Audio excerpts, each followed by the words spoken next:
Selamat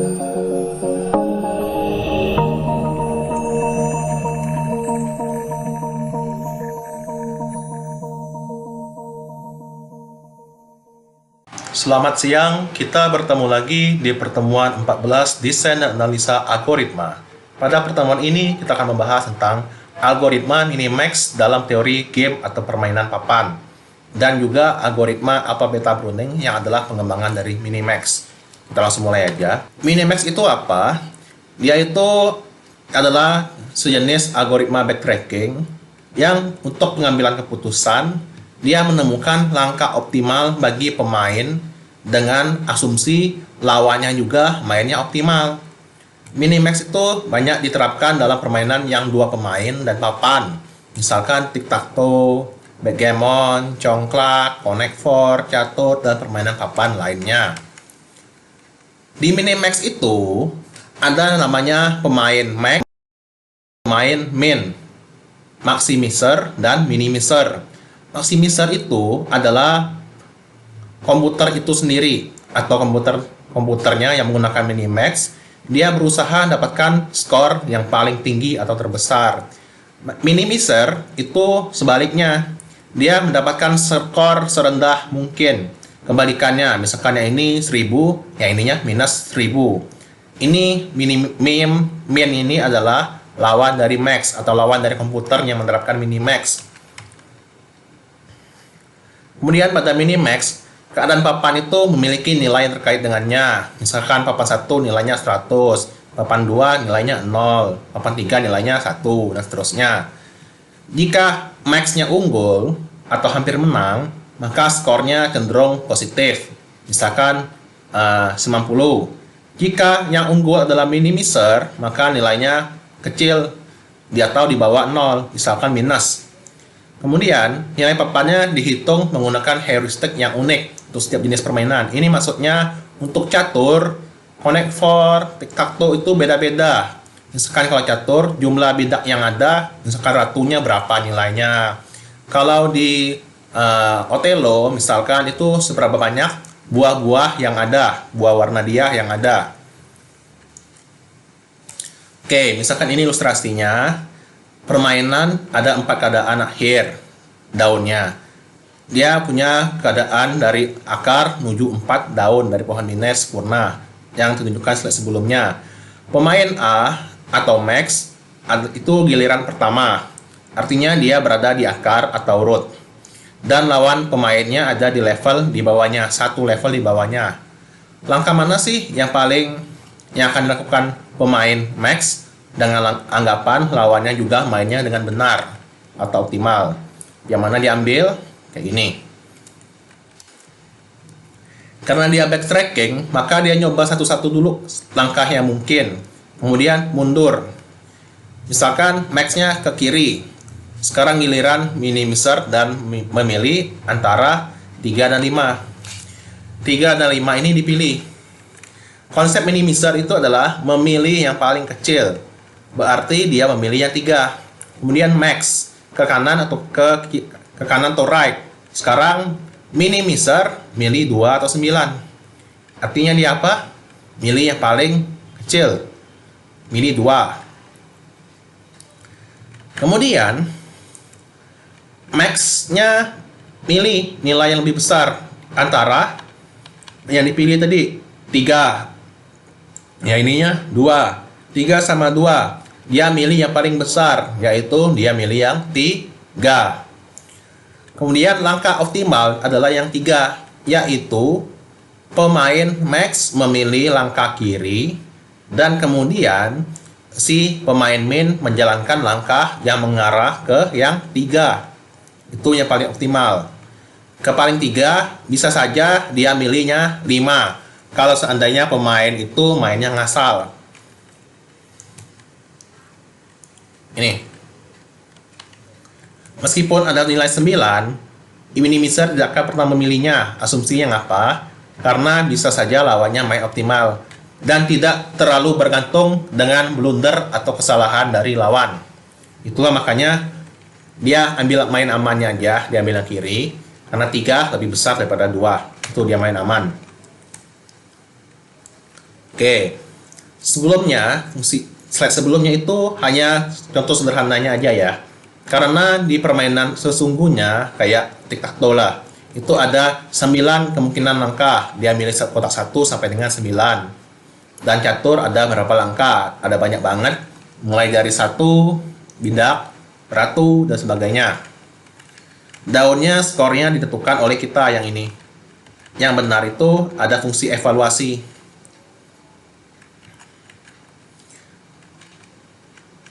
Oke, sekarang kita bahas tentang fungsi evaluasi. Apa itu simbol fungsi evaluasi? Setiap daun itu punya nilai yang terkait dengan nilai disimpan dalam array. Di dunia nyata, kayak tic-tac-toe, catur, sebagainya, fungsi yang hitung nilai papan itu tergantung pada penempatan bintangnya. Misalkan, caturnya, ratunya diletakkan di mana. Disebut dengan fungsi evaluasi atau kadang juga heuristik. Mirip-mirip sama Astar kemarin. Dia itu unik untuk setiap permainan. Di pertemuan ini kita bahas yang paling simpel aja, yang ada 9 kemungkinan maksimalnya, yaitu tic-tac-toe, yang terdiri dari 3 kali 3 kotak. Memberikan nilai tertinggi untuk papan jika giliran max, dan nilai rendah untuk papan jika gilirannya min. Contohnya, X itu adalah max, dan O itu adalah min. Di sini 0, itu min. Jadi di sini komputernya menang, dikasih nilai plus 10 atau plus infinity. Ini juga O menang. Karena O menang, minnya menang, dikasih nilainya min 10 atau min infinity. Jika seri, maka dikasihkan nilainya 0. Itu netral antara positif sama negatif, atau ketika kotaknya penuh. Bisa aja sih selain 10, misalkan plus 1000, plus 1000 atau min 1000. Tapi itu semua tergantung dari itu nilai yang mungkin dari heuristik itu. Misalkan nilai heuristiknya mungkin itu 212, maka tidak relevan kita pakai 10 karena dia lebih kecil dari 212. Kok kondisi menangnya lebih kecil daripada kondisi belum menang. Oleh karena itu gunakan yang di atasnya, misalkan 1000 atau 999. Ini tic-tac-toe itu kita pakai aja, bisa 2 dimensi, 3 kali 3 ini, atau bisa juga sih sebenarnya pakai 1 dimensi aja, isinya 9, 0, 1, 2, 3, 4, 5, 6, 7, 8 gitu. Dia memeriksa satu persatu kolom, diagonal, barisnya, apakah ada yang 3 kotak berturut-turut. Ini untuk baris.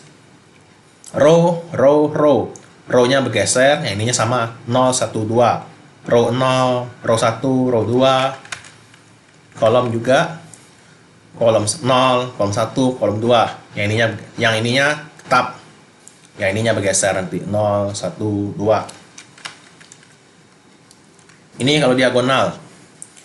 Diagonal itu apa? Yang sama, 0, 0, 1, 1, 1, 1, 2, 2, kayak gini. Atau bisa juga 0, 2, 1, 1, 2, 0. Kanan atas ke kiri bawah.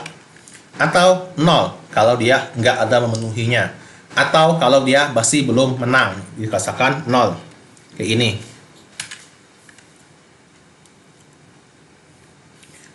Algoritma minimax dan evaluasi tadi kita gabung untuk buat AI dari tic-tac-toe yang dia bisa mainnya dengan sempurna.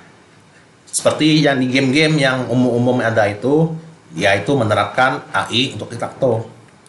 Dia mempertimbangkan semua kasus yang ada dan langkah paling optimal. Ini pseudocode-nya. Fungsi baru bernama fin best move. Dievaluasi semua langkah yang ada. Kotak 1, kotak 2, kotak 3, sampai dengan kotak 9. Dan kemudian memberikan langkah yang terbaik, dilakukan maximizer. Kayak gini. Intinya dia awalnya base-nya itu 0, belum ada. Kemudian setiap langkah itu dicek satu-satu. Jika lebih baik daripada langkah terbaik saat ini, maka diubah langkah terbaiknya. Misalkan kotak 1, ubah jadi kotak 8. Kemudian kembalikan. Algoritma minimax-nya ini, apakah dia lebih baik daripada langkah terbaik, maka digunakanlah minimax. Dia mempertimbangkan semua keadaan papan. Misalkan di sini satunya X, yang keduanya adalah X, 0X. Nah, kayak gitu. Diceklah satu-satu. Kemudian dia menggunakan fin best move, bedanya dia mengembalikan nilai, bukan langkah. Nilainya nilai terbesarnya berapa. Ini pseudocode-nya. Jika kedalamannya kosong atau sudah simpulan daun, maksudnya state permainan berakhir antara seri kayak menang atau kalah, maka kembalikan nilai dari papan itu berapa sekarang. Jika pemainnya masih miser atau pemainnya komputer, maka gunakan min 1000 adalah nilai positif. Yang intinya dia lebih kecil daripada angka positif. Kemudian setiap langkahnya itu dijalankan. Kemudian minimax-nya manggil papan lagi kedalaman min 1 false. Manggil lagi fungsi ini secara rekursif, manggil ke atas lagi, dan dia sekarang adalah LC karena dia adalah pemain minimizer. Dapatlah nilainya, dikembalikan ke sini. Dapat nilai terbaik adalah yang nilainya paling besar adalah nilai terbaik yang ini, min 1000 sama nilai saat ini, misalkan 5. Dan dia kembalikan lagi ke yang manggilnya, yaitu yang pertama atau main. Itu dia. Bedanya kalau minimizer, dia pakai plus 1000 dulu nilai awalnya, kemudian yang ini yang di true, dan dia pakai min. Terbaik untuk minimizer adalah yang paling kecil, dan terbaik untuk maximizer adalah yang paling besar. Itu aja prinsipnya. Terus kita bisa saja membuat minimax itu lebih pintar lagi. Kenapa? Karena di contoh sebelumnya itu dia tidak begitu memperhitungkan kedalaman. Bisa saja misalkan yang langkah pertama, yang kiri, dia bisa menang dalam 8 langkah. Sedangkan langkah kedua bisa menang dalam 2 langkah. Otomatis yang benarnya itu adalah makin cepat menang, itu makin baik. Dengan begini, dengan menerapkan yang ini, maka kita bisa membuatnya lebih pintar lagi. Pintarnya maksudnya gimana? Dia memilih langkah yang lebih cepat untuk menang, dan memilih langkah yang lebih lambat untuk kalah, mengulur-ulur waktu. Artinya apa? Kalau dia kalah, dia akan mengulur waktu hingga lawannya itu berbuat kesalahan dan bisa berbalik keadaan. Itu dikatakan pintar. Kemudian langkah A, kayak saya bilang tadi, dia bisa menang dalam 2 langkah. Langkah B itu 4 langkah. Jadinya normal itu kan harusnya dia milih yang cepat. Gimana caranya biar milih yang cepat? Plus 10 ini, yang tadi, kita modifikasi. Modifikasinya gimana? Biar dia milih A terus, jangan sesekali milih B. Dia bisa dikasihkan heuristiknya itu ditambahin, misalkan sisa nilai kedalaman, yaitu kedalaman dikurangi level kesimpul daun dari keadaan simpul saat ini. Makin masuk, dia makin kecil nilainya. Jika terjadi kemenangan, AI memilih kemenangan jumlah langkah paling sedikit, dan jika langkahnya kalah, maka dia milih yang sebanyak mungkin dengan harapan lawan buat kesalahan. Seperti kayak tadi, kalau kedalamannya kita pakaikan 6 misalkan awalnya. 2 langkah, berarti dia sisanya adalah 4, jadi 14. Kalau 4 langkah, sisanya 12. Berarti yang lebih baik itu adalah nilainya 14, karena kita milih yang maksimum dari 14 sama 12. Makanya dipilihlah angka A terus. Ini dianya, pseudocode-nya. Sama kayak tadi. Kalau menang, max menang, maka plus kedalaman dikurang level. Kalau min menang atau kalah max-nya, maka skor kalah min kedalaman min level. Artinya minus-minus. Makin banyak minus, artinya dia makin mungkin dia adalah makin kecil minusnya itu berarti dia akan dipilih dibandingkan minus yang besar atau kalah lebih cepat. Seperti ini. Harusnya dia milih yang ini, bukan yang ini.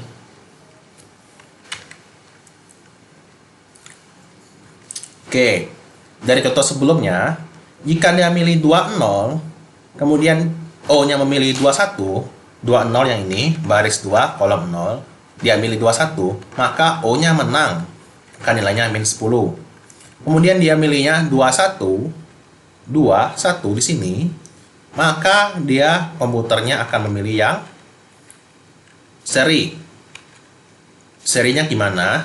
Dia milih yang kanan untuk menutupi kemungkinan menang dari sini. Kemudian jika dia milih yang paling kanan, maka dia hasilnya akan langsung menang. Nilainya plus 10. Dan penelusurannya berakhir ya. Dan kalau dia X-nya milih tengah, dan dia berharap ini, Kalau pemainnya cerdas, otomatis dia pasti milih yang kanan ini. Dia nggak ngulur waktu lagi. Kalau dia milih yang ini, berarti dia udah optimal mainnya. Dia milih ini, udah optimal. Dia menutup kemenangan kita atau permainan atau kemenangan komputer. Yang ini, dia mainnya ngasal sehingga bisa menang. Itulah dikatakan min. Dia milih yang paling kecil, yaitu 0. Jadinya kemungkinan untuk ininya kecil sekali. Kalau lawannya mainnya nggak ngasal. Ini dia penjelasannya. Kemudian ada juga namanya alpha beta pruning. Apa itu alpha beta pruning? Itu peningkatan atau pengoptimalan dari minimax. Dia ada menggunakan parameter tambahan, yaitu alpha sama beta. Apa gunanya? Dia bisa mengurangi waktu komputasi atau perhitungan langkah dengan efektif. Kenapa efektif? Karena dia bisa melakukan pemangkasan atau pemenangan cabang di pohon permainan yang nggak perlu dicari karena sudah ada langkah yang lebih baik dari sebelumnya. Dia dengan ini, pemotongan ini, dalam waktu komputasi ini, pencariannya bisa jadi lebih cepat. Misalkan awalnya 3 detik jadi 1 detik dan lebih dalam. Artinya dia makin pintar dan bisa memprediksi dari 6 langkah ke depan jadi 8 langkah ke depan misalnya. Alpha beta pruning, kenapa disebut alpha beta pruning? Karena dia ada 2 parameter tambahan, yaitu alpha sama beta. Apa itu alpha sama beta? Alpha itu nilai terbaik saat ini untuk maximizer, paling besar pada level tersebut atau di atasnya. Beta itu nilai terbaik untuk minimizer atau paling kecil pada level tersebut atau di atasnya. Artinya apa? Di sini dia akan mengingat langkah terbaiknya. Misalkan sebelumnya A nilainya 10, B cuma 3, C cuma 5. Berarti otomatis dia nggak milih yang B sama C. Begitu juga beta. Ternyata yang lebih baik untuk beta, untuk min adalah langkah B. Sedangkan A-nya kecil, lebih besar daripada B, C-nya juga lebih besar. Maka dia pakai yang B, yang lebih itu. Nanti ada penjelasannya lebih lengkapnya gimana. Ini pseudocode-nya mirip sama yang tadi, bedanya hanya ada parameter alpha, beta, alpha, beta, alpha, beta. Sama ini, alpha sama dengan max alpha terbaik ini sama sebelumnya. Jika betanya kurang daripada alpha, maka break. Beta kurang dari sama dengan alpha, maka break. Apa ini artinya? Beta itu nilainya akan besar ya, akan lebih besar daripada alpha atau enggak? Seandainya betanya itu lebih kecil sama dengan alpha, misalkan betanya hanya 3 dan alpanya 5, maka akan dilakukan break atau loncat dari perulangan ini. Artinya sudah ditemukan langkah yang bisa buat pemain max-nya menang. Ini juga sama, di sini juga betanya kurang daripada sama dengan alpha, maka itu kondisinya pemain max-nya itu unggul. Maka pencariannya ini, perulangan ini dihentikan dulu. Kemudian minimax ini untuk manggilnya 30, awal dari alpha adalah min 1000 dan awal untuk beta adalah plus 1000. Ini sama yang tadi contohnya. Nilai alpanya min 1000, betanya 1000, itu awalnya di sini di A ini tadi. Kemudian diturunkanlah ke berikutnya di pohon-pohonnya. A maximizer, harus milih antara B sama C. A akan memanggil B dulu karena abjad. B itu minimizer, artinya apa? Dia milih yang kecil antara D sama E, belum ada nilainya. Kemudian D dipilih dulu, dia max, dia milih yang paling kecil antara 3 sama 5. Yang mana paling kecil? 3. Min 1000,3, yaitu 3. Min 1000 ini dapat dari mana? Dari atas tadi diturunkan. Kemudian apakah simpul kanan perlu diuji atau tidak? Kondisi betanya kurang dari sama dengan alpha. False. Kenapa false? Karena ini kan max, baru ada nilainya alpanya. Alpanya tadi adalah 3, sedangkan betanya 1000. 1000 kurang dari sama dengan 3 enggak? Belum ya? Karena belum, itu artinya dia belum memastikan kemenangan. Jadi pencariannya dilanjutkan. Jadinya kayak gini awal-awalnya. Alfanya sampai sini 3000, 3, betanya 1000. B lebih daripada A. Oke, artinya apa? Ditelusuri. D sekarang meriksa anak-anaknya yaitu 5. 5. Kemudian dibandingkan lagi 3 sama 5. Besar mana? Besar 5. Maka alfanya jadi 5. Nilai D ini sekarang 5. Alfanya 5. Kemudian 5 itu kembali lagi ke B. Kembali ke B. Yaitu 5. Maka betanya adalah minus atau paling kecil antara 1000 sama 5. Betanya dapat di sini adalah 5. Dia sekarang manggil E. Dia manggil E. Apakah dia dapatkan nilai yang lebih rendah dari 5? Ada yang lebih rendah? Kemudian E, nilai alfa dan beta bukanlah min 1000 dan 1000, melainkan min 1000 dan 5 berturut-turut. Kenapa 5? Karena B-nya sudah diwariskan ke sini. Kembalikan ke orang tuanya, jadinya B-nya 5. Kemudian nilai alfa bukan 5 dikarenakan itu untuk simpul D. Nih, dia nggak satu level ya. Dia nggak kembalikan ke sini, yang dikembalikan itu beta. Oleh karena itu, lanjut. Sekarang E meriksa kirinya yaitu 6. Kemudian di E, alfanya adalah max min 1000 sama 6. Karena ini max ya, pakai alfa. Kalau max itu pakai alfa, min pakai beta. 6 sama 5. Max alfanya itu max min 1000 sama 6, yaitu 6 ya paling besar. Kemudian kondisinya beta. Betanya berapa? Beta adalah 5. Dan alfanya adalah 6. Berarti betanya 5 kurang dari sepadan dengan 6, itu nilainya 6. Apa nilainya? True.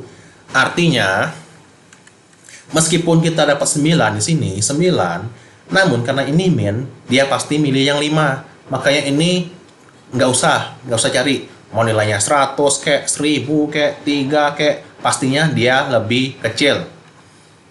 Pastinya dia milih di sini, milih yang terbesar yaitu 6 tadi.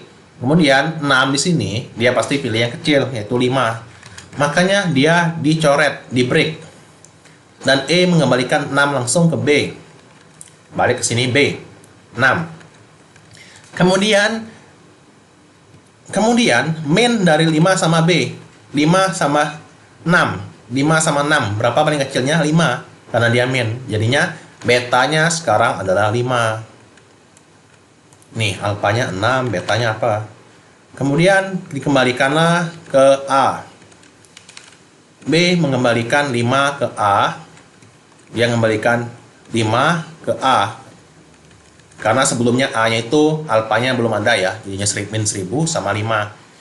Max-nya dipastikan memperoleh nilai 5 atau lebih. Artinya, pemain Max pasti dapat nilai minimal 5 jika dia bermain dengan optimal dan memilih langkah yang kiri yaitu B. Kemudian memilih C, memanggil C. C dipanggil, kemudian F, kemudian 1, 2. C alfa betanya 5 sama 1000. Karena diturunkan dari max itu hanya alfanya. Max menurunkan alfa, betanya masih min 1000 dan betanya masih itu ya 1000. Turunkan alfa ke sini, kemudian turunkan lagi betanya. Alfa sama betanya yang tadinya alfa sama dengan 5, betanya 1000. C manggil F. Alfanya 5, betanya 1000. Dia periksa 1 sama 2. Ini kan max, 1 sama 2. Besar mana? Besar 5. Maka masih 5. Kemudian 2. Besar mana 5 sama 2? Besar 5. F mengembalikan nilai 2 ke C. C 2. Ini dari 2. Paling besarnya 2. Paling besarnya mana? Paling kecilnya antara 2 sama min 1000 adalah 2. 2. Artinya apa? Beta min 1000,2 sama ini. Jadinya 2. Beta kurang dari sama dengan alfa. Artinya dia apa? di break, dipotong. Artinya ini ya nggak ditelusuri sama sekali. Artinya apa? Kalau dia memilih C, yang pasti didapat itu lebih buruk daripada dia memilih B, itu 5. Kalau dia kurang dari sama dengan 5, mau 5 kayak sama nilainya, atau 4, 3, 2, 1, dipotong, nggak dicari lagi. Makanya dia akan memilih langkah yang sebelah kiri, yaitu B. Ini. Jadi kurang lebih seperti ini. Karena dia ini, langkah yang ini pasti nilainya lebih buruk daripada 5. Jadinya nanti komputernya akan memilih yang B. Ini penjelasannya. Oh, ininya nanti A milih B, kemudian komputernya milih D, karena dia nilainya 5 simple down-nya atau stand akhirnya. Kemudian ini kode-kodenya, nanti ada penjelasannya tersendiri. Minimax-nya, kalau awal-awalnya, kalau dia giliran kedua, dia memilih kotak kedua, dia nilai simple down atau state akhir, entah permainannya berakhir kayak, atau permainannya gagal menang, kalah, seri, atau kedalamannya habis, itu nilainya 56. Sedangkan kalau ambal peta pruning dipangkaslah tadi, jadinya 14 doang. Otomatis dia akan jadi lebih baik. Kayak gini misalkan, giliran 2, 4, 6, 8, 56, 30, 12, 2. Tuh, dia makin kecil. Itulah apa peta pruning, merupakan peningkatan dari minimax. Sebenarnya di atas apa peta pruning itu ada juga yang lebih baik kayak NTDF, genetika dan sebagainya macam. Namun di sini saya bahasnya dasar-dasar aja. Untuk pengembangan ilmunya bisa kalian pelajari sendiri nanti, dan bisa digunakan juga untuk skripsi kalian, misalkan bikin game Android dengan menerapkan minimax atau apa peta pruning untuk catur misalkan, atau Othello. Untuk tic-tac-toe ini terlalu sederhana kayaknya, jadi jangan untuk tic-tac-toe lagi lah, minimal Connect 4 atau Othello. Kalau catur mungkin agak terlalu ribet karena setiap bintang itu beda-beda.